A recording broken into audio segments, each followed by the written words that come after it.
மயிலாடுதுறை மாவட்டம் தரங்கம்பாடி அருகே காழியப்பநல்லூரில் கனமழையால் 100க்கும் மேற்பட்ட வீடுகளை மழைநீர் சூழ்ந்திருக்கிறது.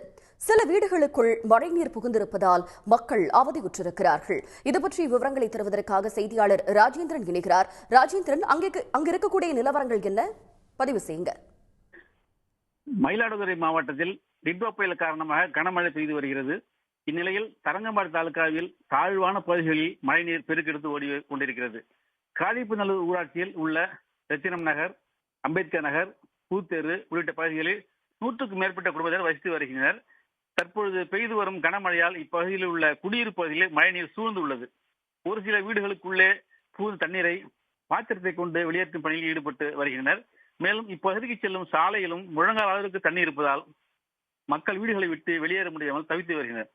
இந்நிலையில் இப்பகுதியில் உள்ள வடிகால் வாய்க்கால்கள் பராமரிப்பு இன்றியும் தூர்ந்து போயும் உள்ளதாகவும், சில இடங்களில் ஆக்கிரமிப்பில் இருப்பதாகவும், மழைநீர் வடிய வழியின்றி வீடுகளை சூழ்ந்துள்ளதாக பொதுமக்கள் வேதனை தெரிவிக்கின்றனர். மேலும் கடந்த 5 ஆண்டுகளாக மழைக்காலங்களில் இதே நிலை ஏற்படுவதாகவும் பல முறை ஊராட்சி நிர்வாகத்திடம் கோரிக்கை வைத்தும் இதுவரை நடவடிக்கை எடுக்கவில்லை என பொதுமக்கள் குற்றம் சாட்டுகின்றனர். தொடர்ந்து மழை பெய்து கொண்டிருக்கிறது. தங்களுடைய விவரங்களுக்கு நன்றி ராஜேந்திரன்.